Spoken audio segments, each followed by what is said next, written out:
Last video में हम लोगों ने यह देखा था कि जब किसी पार्टिकल को हॉरिजॉन्टल एक्सिस के साथ थीटा एंगल पर किसी इनिशियल वेलोसिटी u के साथ प्रोजेक्ट करते हैं तो वह पार्टिकल जिस पाथ पर होकर मूव करता है वह पाथ जो होता है पैराबोलिक पाथ होता है। क्लियर है? यह पाथ कैसा होता है?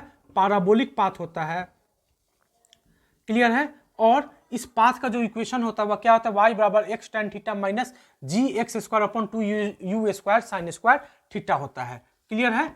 ठीक है। तो अब हम लोग इस वीडियो में इस पार्टिकल का किसी t टाइम में डिस्प्लेसमेंट कितना हुआ वह कैलकुलेट करना सीखेंगे। क्लियर है? अब हम इस वीडियो में हम लोग क्या सीखेंगे? इस पार्टिकल को जिसको हम लोग प्रोजेक्ट कर रहे हैं उस पार्टिकल का t टाइम में डिस्प्लेसमेंट कितना हुआ, इस पॉइंट के रिस्पेक्ट में, यह पॉइंट ऑफ प्रोजेक्शन है, इस पॉइंट के रिस्पेक्ट में डिस्प्लेसमेंट क्या हुआ वह कैलकुलेट करना सीखेंगे। क्लियर है? ठीक है। तो मान लेते हैं कि यह जो पार्टिकल है इस पार्टिकल को हॉरिजॉन्टल एक्सिस के साथ थीटा एंगल पर किसी इनिशियल वेलोसिटी u के साथ हमने प्रोजेक्ट किया और यह पार्टिकल इस ब्लैक वाले पाथ पर जो पैराबोलिक पाथ है इस पैराबोलिक पाथ पर मूव करता हुआ यहाँ पे आया और यहाँ पे अपना मोशन कंप्लीट कर दिया। ठीक है?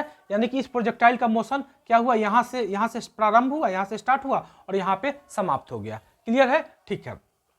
तो इस क्रम में पार्टिकल किसी टी टाइम पे यहाँ पे पहुंच रहा है। पार्टिकल कहाँ पहुंच रहा है? किसी टी टाइम में यहाँ पे पहुंच रहा है, पी पॉइंट पे पहुंचा। इस पॉइंट को हम लोग क्या बोले? टी पॉइंट, पी पॉइंट बोले। और कितना टाइम में यहाँ पहुंचा? यहाँ पे टी टाइम में पहुंचा है। और इस पी पॉइंट का जो कोऑर्डिनेट होगा वह उसे हमने x, y माना। क्या कोऑर्डिनेट माना? x, y माना। ठीक है? ओके, ठीक। तो यहां से जब हम लोग इस पर परपेंडिकुलर डालेंगे ऐसे, ठीक है, तो यह मेरा पार्ट जो होगा वह क्या होगा? x होगा। क्लियर है? और यह जो मेरा पार्ट होगा वह कितना होगा? y होगा। क्लियर है? ठीक है। तो हमें क्या चाहिए? हमें चाहिए इस पॉइंट के रिस्पेक्ट में पोजीशन क्या है। ठीक है? तो हमको क्या कैलकुलेट करेंगे? x कैलकुलेट करेंगे और y कैलकुलेट करेंगे। ठीक है? उसके पहले हम लोग डिस्प्लेसमेंट देखते हैं। इस पार्टिकल का टी टाइम में कितना डिस्प्लेसमेंट हुआ? तो टी टाइम में जो डिस्प्लेसमेंट होगा वह यही होगा। यहां से हम लोग क्या करेंगे? यहां से हम लोग इस पॉइंट को अटैच कर देंगे विथ एरो। यानी यहां से पार्टिकल चला और पार्टिकल कहां पहुंच गया? यहां पहुंच गया। क्लियर है? तो हम लोग क्या करेंगे? इस पॉइंट से एक एरो बनाएंगे और इस पॉइंट तक मिला देंगे। तो यह जो ग्रीन वाला हमने लाइन खींचा है, ग्रीन वाला जो एरो है, यह क्या बताएगा? इस पार्टिकल का टी टाइम में डिस्प्लेसमेंट को इंडिकेट करेगा। ठीक है? इस डिस्प्लेसमेंट को हम लोग क्या बोल देते हैं? आर वेक्टर बोल देते हैं। क्या बोल देते हैं? आर वेक्टर बोल देते हैं। तो हमें एक्चुअली कैलकुलेट क्या करना है? या आर वेक्टर कैलकुलेट करना है या इस आर वेक्टर का मैग्नीट्यूड कैलकुलेट करना है। क्लियर है? आर वेक्टर है क्या? इस पार्टिकल का टी टाइम में डिस्प्लेसमेंट है। क्लियर है? ओके। तो हम कैसे कैलकुलेट करेंगे? हम लोग आर कैसे कैलकुलेट करेंगे? तो आर एक्स कैलकुलेट करेंगे और वाई कैलकुलेट करेंगे और यहाँ 90 डिग्री का ट्रायंगल बनेगा। तो और x square plus root under x square plus y square equal to क्या होगा? आर का मैग्नीट्यूड हो जाएगा। तो आसानी से हम लोग आर कैलकुलेट कर सकते हैं। क्लियर है? तो एक्स बराबर कैसे कैलकुलेट करेंगे? तो एक्स को कैलकुलेट करने के, एक्स किस डायरेक्शन में है? हॉरिजॉन्टल डायरेक्शन में है, तो एक्स को हम लोग हॉरिजॉन्टल मोशन से कैलकुलेट करेंगे। ठीक है? तो इस पार्टिकल का हॉरिजॉन्टल डायरेक्शन में जो इनिशियल वेलोसिटी होगा वह क्या होगा? u cos थीटा होगा। और इस पार्टिकल का वर्टिकल डायरेक्शन में जो वेलोसिटी होगा वह क्या होगा? u sin थीटा होगा। इस वेलोसिटी को हम लोग ui बोलते हैं और हॉरिजॉन्टल वेलोसिटी को हम लोग क्या बोलते हैं? ux बोलते हैं। क्लियर है? क्या बोलते हैं? ux बोलते हैं। क्लियर है? तो हॉरिजॉन्टल जब मोशन हम लोग देखेंगे, इस प्रोजेक्टाइल मोशन को क्या पार्ट में बांटेंगे? 2 पार्ट में। तो हॉरिजॉन्टल जब मोशन के लिए इक्वेशन लिखेंगे, क्लियर है? हॉरिजॉन्टल मोशन के लिए जब इक्वेशन लिखेंगे, हॉरिजॉन्टल मोशन के लिए जब इक्वेशन लिखेंगे तो क्या लिखेंगे? पार्टिकल का जो इनिशियल स्पीड है वह कितना है? ux है। और ux कितना है हमारे पास? u cos थीटा है। और हॉरिजॉन्टल डायरेक्शन में प्रोजेक्टाइल मोशन के क्रम में हमेशा एक्सीलरेशन कितना होता है? 0 होता है। यानी हॉरिजॉन्टल एक्सीलरेशन पार्टिकल का कितना है? ax बराबर 0 है। क्लियर है? और टी टाइम में पार्टिकल कितना डिस्प्लेसमेंट तय किया? x किया। तो x बराबर क्या हो जाएगा? हम लोग फॉर्मूला जानते हैं, s बराबर क्या होता है? ut plus half at square. Clear है? इसी फॉर्मूला से हम लोग क्या कैलकुलेट कर लेंगे? x कैलकुलेट कर लेंगे। तो x होगा क्या? x बराबर क्या लिखेंगे? ux into T plus half ax into T का स्क्वायर। ठीक है?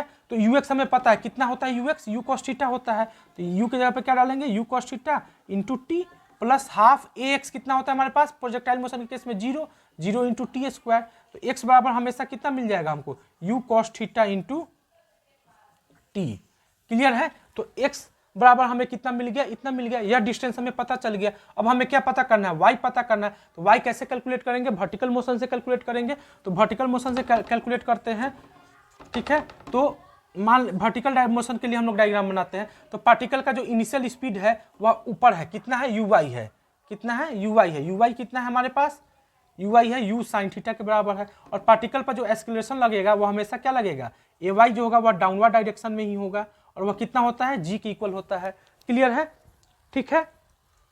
तो यहां से हम लोग y कैसे कैलकुलेट करेंगे, फिर इस इक्वेशन का यूज करेंगे, इस बराबर ut plus half eighty square का। तो इस के जगह पे क्या लिखेंगे, y लिखेंगे, और y बराबर क्या होगा, uy इंटू टी, अरे u के जगह पे uy लिखेंगे into T plus half a के जगह पे ay इंटू टी का स्क्वायर। क्लियर है। uy हमारे पास कितना है, uy हमारे पास कितना होता है, इनिशियल uy कितना है, u sin थीटा है। तो यहाँ पे u क्या लिखेंगे, u sin theta into T plus half ay कितना है, देखो uy ऊपर है और ay किधर है, नीचे है। तो हम लोग क्या लिखेंगे, माइनस जी, अपोजिट डायरेक्शन में है तो माइनस जी इंटू टी स्क्वायर। तो y हमें पता चल गया कितना मिल गया, u sin theta into t minus half g t square. Clear है।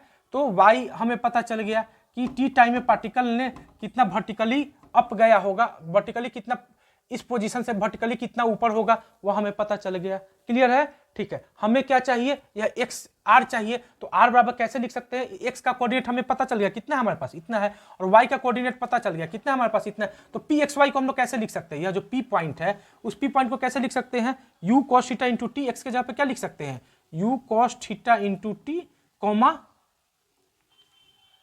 कॉमा कॉमा वाई के जगह पे हम लोग कितना लिख सकते हैं, u sine theta into t minus half g t square. Clear है।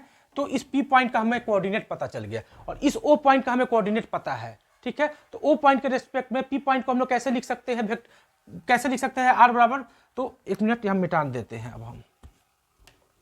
अब इसको हम मिटा देते हैं।